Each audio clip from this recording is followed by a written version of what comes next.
atidavė visas jėgas, visą, ką gali šiandien. Matėt, nelengvos varžybos po 2 kėlinių, lygus rezultatas, bet Chebrytė jau rūbinė užsivedus buvo ir visą sukaupus jėgas laimėjom. Laimėjom, tapom pirmo iššūkio čempionais. Labai džiaugiuosi vaikais. Komandiškai tiesiog žaidėm ir norėjom visi laimėti.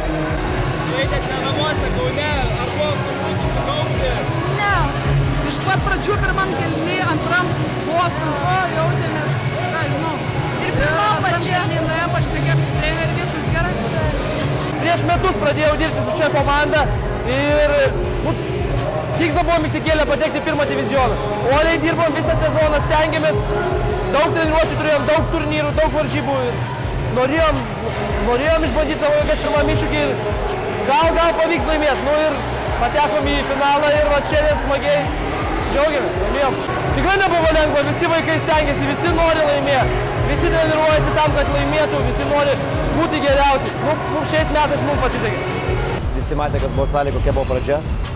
8-0, pirmas 8 rungtynių minutės nesugebėjome mesti nei taško. Įtampa. Sakiau vaikam Rūbinį šnekėjom, kad jūs, sakau, man jau taip čempionai, sakau, nes antra vieta tai yra Perkūno istorija pats geriausias rezultatas. Ir žaiskite atsipalaidavę komandiškai, bet to nepadarėm. Sakiau, svarbiausia atsilaikyti pirmą kėlinį, pirmą rungtynių pusę, tas pavyko, bet nežaidėm atsipalaidavę. To pasiekoje, Marčiuniukai trečiam kėlinį vėl spurtavo truputį, ir ketvirtam kėlinį, kaip sakant, pritrūko ir tų emocinių gal jėgų ir fizinių. Taip kad, bet kaip sakiau vaikam, kad šiandieną, taip, jūs, sakau, kas esat, kas turi charakterį, šiandieną verkėt liūdėsi ašarom, bet jūs rytoj ar po metų, ar po 2, ar po 5 metų, kai jūs suprasit, ką jūs pasiekėt, jūs versit džiaugsmą ašarą. Tas yra svarbiausia. Pradžioj labai nesisekė, po to antram kėliny sugebėjom išsikapstyti, išlyginti rezultatą, bet tiesiog gal ne mūsų diena šiandien buvo. Daug kas iš po krepšio nepataikė, buvom nesusikaupę ir Marčiulionio komanda buvo tikrai šiandien stipresnė už mus. Visada yra smagiau gal pralaimėti stipresniai komandai, negu laimėti prieš labai silpną. Pasiekimas tai tikrai geras, nes tokiam amžiui jau pakeisti visos mokyklos istoriją, tai yra labai didelis pasiekimas ir labai didelis žingsnis kiekvieno iš mūsų karjeroje.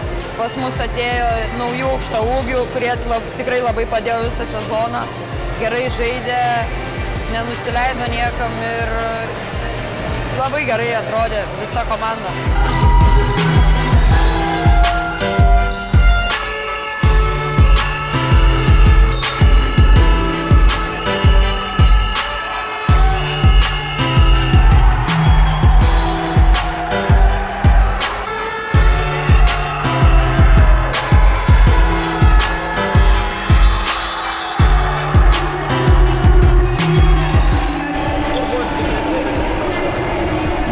Komandiniam žaidime buvome ir neblogai apsigynėme. Stengiasi vaikai ir šaunuoliai, džiaugiuosi už jos. Planai pirmi buvo mūsų patekti į pirmą divizioną, ką įvykdėm. Paskui jau didesni vis atsirado pakliūti iš visi finalinį ketvirtą. Ir manau, kad ir šita trečia vieta mums irgi labai gera ir mes ją džiaugiamės. Labai dėkui sirgaliams, nuoširdus ir visą laiką mus palaikantis, visur važiuojantis ir visur dalyvaujantis. Dėkui iš tikrųjų tėveliams, kurie būna su mumis ir mus visą laiką remia.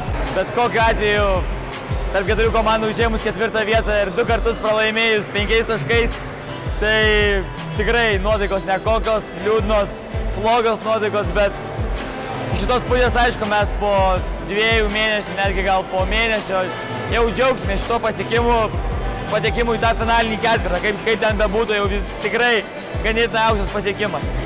Toliau iš šitos pusės tas finalinis ketvirtas jau, kaip ir sakiau vaikam, čia galima patekti gali patekti tik talentingi vaikai, kurie metantis, kurie pataiko gerai, kurie prasiveržia, bet šitam finaliniam ketvirtį jau talento vien neužtenka.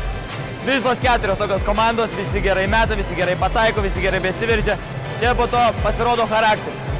Nu ir va, tiesiog tas finalinis ketvirtas parodė mūsų silpnasias vietas, kur, aišku, dirbsim vasarą tą kryptim, parodys naują sezono planą, kaip sakant, duos pasiruošti naujam sezonui ir tiesiog stengsimės užimta trečią, antrą arba pirmą vietą, to susikabinti medalius kitam sezone paprasčiausiai ir viskas.